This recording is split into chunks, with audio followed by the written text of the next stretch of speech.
බිංකොහොඹ යනු ශාකයේ පංචාංගයම ඔසු පිණිස භාවිතා කරන ඉතා වටිනා ගුණ ඇති ශාකයකි.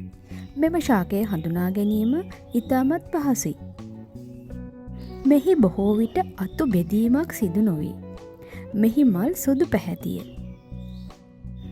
බිංකොහොඹ වර්ග කිහිපයක් ඇති අතර මෙහි පත්‍ර වින්‍යාසය අනුව පත්‍ර 3, 5, 7 ආදී වශයෙන් දක්නට ලැබේ. මිනිස් ක්‍රියාකාරකම් හේතුවෙන් වර්තමානය වන විට මෙම ශාකය වඳවීමේ තර්ජනයට ලක්ව ඇත. මෙහි ඖෂධීය භාවිතය හේතුවෙන් ආයුර්වේදීය වටිනාකම ඉතාම ඉහළ මෙන්ම ඖෂධ සඳහා විශාල ඉල්ලුමක් ඇති ශාකයකි. මෙහි ඖෂධීය වටිනාකම ගතහොත් රුධිරය පිරිසිදු කිරීමට මෙය ඉතාමත් ගුණදායකයි. විශේෂයෙන්ම දියවැඩියා රෝගීන්ටත් මෙය මහඟු වසුවකි. මෙම ශාකය අතීතයේ පටන්ම උණ මැලේරියා රෝග සඳහා භාවිතා කර තිබේ.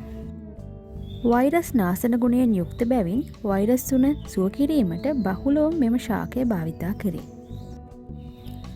බිංකොහොඹ ශාකය තම්බා පානය කරන අතර එය අධික තිත්ත රසයෙන් යුක්තයි.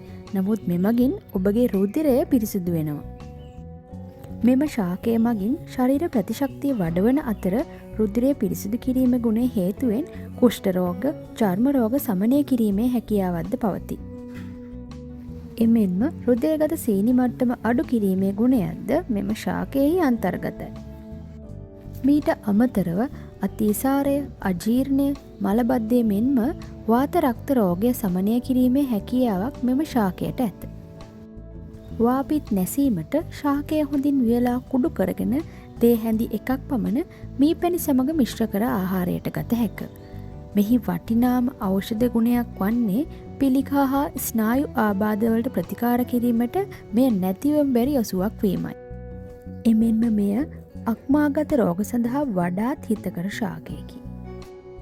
බිංකොහොඹ ශාකය බීජ මගින් ප්‍රචාරණය වන අතර මේරු බීජ තවන් කර මාස 2-3කට පසු ශ්‍රේෂ්ඨය වගා කරගත හැක. මෙය ඉතා පහසුවෙන් බඳුන්ගත වුවද වගා කර හැක. මෙය ඔසු පිණිස භාවිතා කිරීමේදී ආයුර්වේදීය වෛද්‍ය උපදෙස් සහිතව භාවිතා කරනවා නම් වඩාත් යහපත්. මෙවැනි තවත් වටිනා දුර්ලභ ඖෂධ පිළිබඳව දැන ගැනීමට රැඳී සිටින්න අප සමග. ඉතින් ඒ සඳහා ඔසු YouTube channel එක subscribe කරලා තියාගන්න.